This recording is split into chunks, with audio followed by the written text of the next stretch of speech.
GTR 7 и GTR 7 Pro — это новые, мега крутые, мощные мини-компьютеры выпускает Belink. Давайте сегодня посмотрим на предрелиз, и я, наверное, закажу что-то на обзор. Так что на канале Технозон мы сегодня вот смотрим предрелиз. Поехали.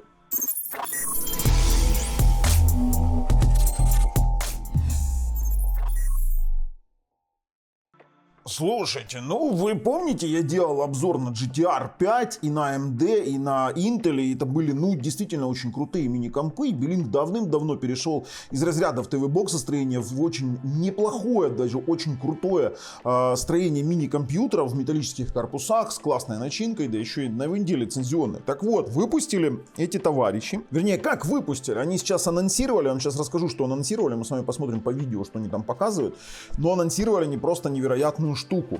Перед тем, как мы перейдем, давайте так, ссылка на вот этот вот Belink GTR на предзаказ на 7 мая лежит в описании под видео. То, в принципе, если вы смотрите это намного позже, то, конечно же, тоже в описании под видео. Там же будет и обзор, когда я его сейчас закажу и получу потом. Ну и, конечно же, подписывайтесь на наш канал и нажимайте колокольчик, чтобы не пропустить дальнейшие наши видосики. Давайте посмотрим видос, и я вам скажу, что... Давайте развернем. Короче, чего они тут заявляются? Они заявляются, что это Belink GT7 и GT7 Pro. Они его выпустили на AMD Ryzen 7 и на AMD Ryzen 9. Вот чтобы вы понимали. При этом в небольшом, какие AMD, мы сейчас поговорим, при этом в небольшом корпусе это 100% будет металлический по аналогии с предыдущими. У них здесь есть, ну, GTR 7 это будет 7840 HS, это Ryzen 7, то есть смотрите, за 1 час 20 минут они даже показывают уже сейчас тесты, это будет практически стабильность без нагрева. И будет на AMD Ryzen 9 7940 HS, на секундочку. И это тоже у нас через час 20. Я хочу это проверить своими руками, потому что это очень крутая конфа. Сейчас я вам покажу почему. Так, смотрите, систему охлаждения показывают мощную, достаточно ноутбучную.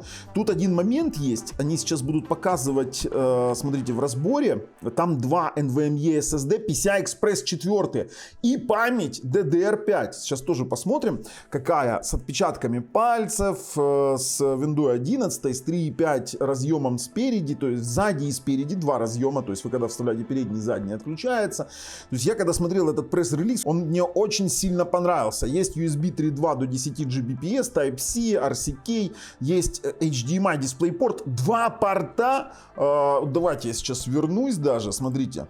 Вот я вот сейчас я вернусь. Смотрите, два порта LAN RJ45 по 2,5 гигабита. Это вообще песня. Для меня так вообще. Потом USB 4, Type-C, USB 4, DisplayPort, HDMI 2.1, еще один USB 4 до 40 Gbps, еще два USB 3.2 и два USB 2.0. Просто жесть, я вам честно говорю. Потом Magnetic коннектор. То есть он вот таким вот образом вставляется. Это вот достаточно для того, чтобы питать это все дело. Здесь, кстати, будет 19 вольт. А ну сколько там написано? 19 вольт, 19 вольт, 5,26 ампер. Знаете, что это будет? Вот сейчас я включу калькулятор. 19 вольт умножить на 5,26, на 5. 26, это будет 90-100 ваттный зарядник. То есть он по идее через Type-C будет 65 ватт отдавать на зарядку, хотя он до 65 должен подниматься. Так вот, два компа, да, цена, я вам скажу, такая. Сначала пугает, но давайте мы еще сейчас видеокарту посмотрим. Здесь у нас есть Ryzen 7 7840 HS в разных цветах. Три цвета, начинается от цены 1134. Я сейчас, наверное, один закину себе. Нет, корзина. Ну, короче, я сейчас предзакажу. Кстати, предзаказ будет 7 мая, а пока они просят не оплачивать. 7 мая будет предзаказ, а отгрузка 31 мая. И есть Ryzen 9 GTR 7 Pro на Ryzen 9 7940 HS. Цена колеблется где-то 1600 баксов. Так вот, о чем идет речь? Смотрите, во-первых, есть оверклокинг сразу, то есть вы можете разгонять, двойной вентилятор, то есть он, судя по тестам, не должен нагреваться. Дальше, видеокарта AMD Radeon 780M, мобильная версия, 12-ядерный 2700 RDNA 3. Мы сейчас тоже ее чуть-чуть сравним. DDR5 память, 5600 МГц, плюс PCI-Express 4 SSD, поддерживает двухканальный DDR5. Короче, это бомба-пушка. Еще и 80К 60 Гц V1 видеоэнкодинг поддерживает. Я вообще в шоке. 4 дисплея. Сейчас вы меня спросите, как 4 дисплея? Я вам объясню. 2 дисплей-порта через Type-C четвертых, это Thunderbolt, через DisplayPort 1.4, который и через HDMI 2.1. 2 RJ45 по 2 гигабита. Wi-Fi 6 у них здесь есть. Ну вот, очень интересно. Теперь, сам по себе Ryzen 7 7840HS до 5,1 ГГц в турбе, 16 потоков, 8 ядер. Я, честно говоря, в шоке. Вот это его разница от 7735HS. Теперь, что, ну здесь Upgrading Project, чтобы вы понимали, это архитектура Zen 4. 4-нанометровая. Они здесь нам, конечно же, проецируют это как видео, ну, короче, редакция видео. И, честно вам скажу, для редактирования видео это будет просто отличный комп. Просто отличный. Я его себе буду ставить, вот этот вот мини-комп, я его себе поставлю дома. Он у меня будет стоять с мониторами, потому что у меня ноут огромный, и он занимает место как центральный. Я просто ляпну 3 монитора, буду редактировать видосы. Мало того, они же еще и заявляются, тут немножечко некоторые вещи. Во-первых, 3D Mark мы можем посмотреть с вами, и Cinebench. Тут они сравнивают зачем-то 2 практически идентичных процессора, SODIMM. Смотрите, какая память. Там не просто no-name Beelink стоит. Там стоит микроновская память. Вот так вот. Теперь NVMe PCI-Express 4.0 1 терабайт, ну 500 гигабайт или 1 терабайт, и можно еще расширять. Так, 2 фана. Есть тихий и есть, то есть 2 этих. Блин, прикольно, слушайте. Видите, как система охлада сделана, вообще, блин, бомба. Так, и теперь температурные режимы и шумовые, и плюс FPS. Horizon 5. Это гоночки, 63 градуса, 55 FPS. 55 CPU TDP. GTA 5, 35-55 FPS, 60 Вт, 65 градусов. Киберпанк, господи, 40-58 FPS. На вот этом вот 40-58, как он его вытянет. Интересно, Genshin Impact даже привели 58 MPS. Посмотрим, слушайте, прям вот вообще интересно. Ну, здесь они приводят все то же самое. В CSGO это будет 120 FPS.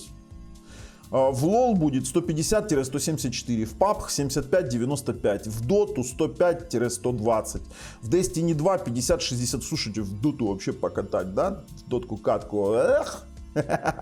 Видео, редакция, игры, рендеринг и работа с графикой. Вообще просто по мне получается полный топчик. Вот за эти деньги я получаю полный топчик, я вам серьезно говорю. Это с USB 4. Надо брать, сейчас будем, наверное, оформлять предзаказ. И спецификации они здесь приводят для Ryzen 7. Вообще можете зайти по ссылке посмотреть.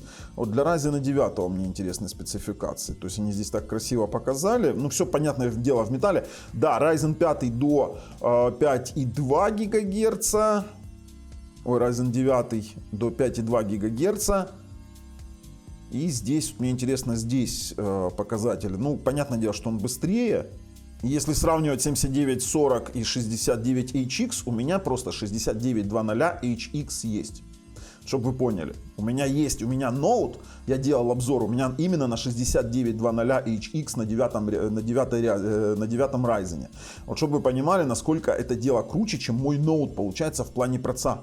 Но если говорить о сравнении процессоров, то смотрите, у нас я вообще все привык сравнивать со своим Core i7 11700K, который у меня была печка, да, там я вот как бы с ней привык сравнивать. Так вот, у меня есть Ryzen 9 6900HX, я даже с HS буду сравнивать, даже не с HX. И i7 и i7. Ну, для начала у нас сам по себе Ryzen 9 этот был 6-нанометровый, 6900, вообще 7-й, который серии уже 7940 идет у нас уже 4-нанометровый, а теперь на секундочку. То есть они были практически в одной производительности, в разнице на десятые после запятой. То есть не так, что там в баллах, да, 2,5% всего лишь стационарный вот этот вот i7 11700, достаточно мощный проц, обгонял Ryzen 9 6970. Если смотреть там по играм, то да, там он вообще отлично себя показывал. Если сравнивать там с Core i5, то вообще Core i5 где-то там в какой-то дыре. И вот почему я это сравниваю, потому что те процы, которые сейчас анонсировал Belink, они абсолютно новые. Если сейчас брать и сравнивать, допустим, Ryzen 9 7940 и Ryzen 9 69, HS даже брать, даже не HX, то Ryzen 9 тут новенький вообще намного рвет. То есть, смотрите, у меня максимальная частота 4,9 ГГц, а тут 5,2. И по технологическому процессу 6 нанометров против 4 нанометров. То есть 4 нанометра это уже вообще новый вариант. Плюс DDR5, хотя здесь тоже DDR5 был, но максимально 4800, а тут 5600. То есть на секунду это будет однозначно круче. Было видеоядро 6680М, здесь 780М. И в тестах, если говорить про 6900, то это уровень Core i9 11 поколения, либо Core i7 12 поколения, вот очень-очень близко. То есть вот этот вот проц будет еще круче, потому что он еще даже нет здесь замеров. Вот и все. А если говорить о сравнении, допустим, смотрите, если говорить о сравнении Core i7 11700 и Ryzen 7 7840, то здесь вообще будет вот примерно такая ситуация, что сразу иду к производительности. Ну, во-первых, тут 4 нанометра и 14 нанометров. И мы сейчас с вами посмотрим. То есть Ryzen 7 обгоняет на 15% этот 11700. Просто тут замеры уже есть на этот Ryzen 7 на 4 нанометровый. Это просто Unreal ситуация в том плане, что он стоит на уровне, он стоит даже на уровне, а где вообще здесь Intel, они где-то есть? И получается, ближайшие конкуренты от AMD. Нет, мне надо еще тут добавить. Нет, ничего уже добавлять не буду. Тут все говорит само за себя. То есть получается очень-очень мощно. Конечно же, по видеокарте я пытался 780M сравнить с чем-то более-менее там вменяемым. Но я думаю, что с RTX я не думаю, что стоит сравнивать. Где-то 2060 Super, давайте посмотрим. Она отстает от 2060 Super. Я мог бы, конечно, здесь смотреть. Здесь частоты, во-первых, выше. Частоты, но вот потоковых процессоров меньше. Но и 4 нанометра против 12. А вот в производительности, конечно же, Radeon будет проигрывать. И тесты в играх будут говорить не в пользу 780-го, но это говорит лишь о том, что здесь будет просто-напросто тесты FPS намного выше, чем, допустим, у этого видеоадаптера. А то, что они заявляются по FPS, вполне возможно будет интересно.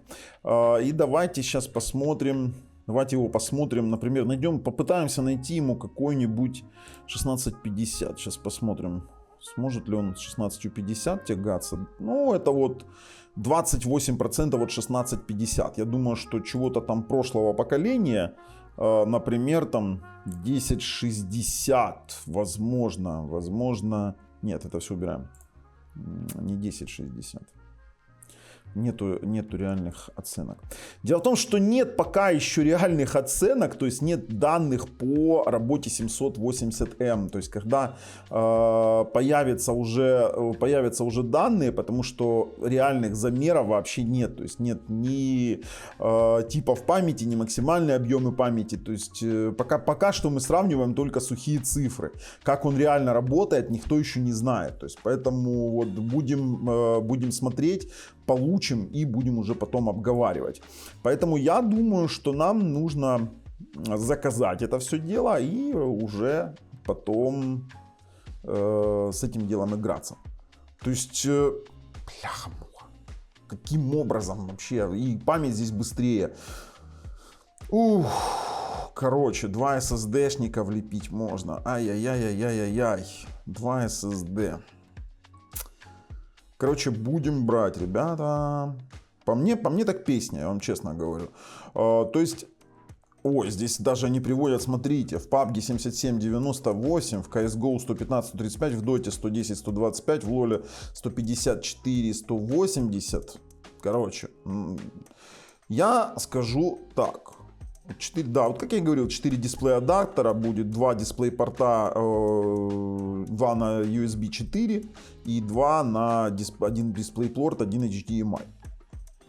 Я вам скажу так, Belink неплохо сейчас поднялись, при том, что они используют здесь уже, ну, серьезные комплектующие. Если я помню еще Зарю, да, когда там был Belink GTR 5, там открываешь, там память, там Belink, я понимаю это, но здесь они перешли на микроновскую память, они поставят здесь какие-то брендовые NVMe SSD, поэтому я думаю, что цена вполне более чем оправдана. То есть можно спокойно брать и не морочить себе голову. Так что, если вам нравится то, что мы делаем, ставим пальцы вверх, если нет, пальцы вниз, конечно же, или идем нафиг. А с вами был Бабл на канале Технозон. Пока.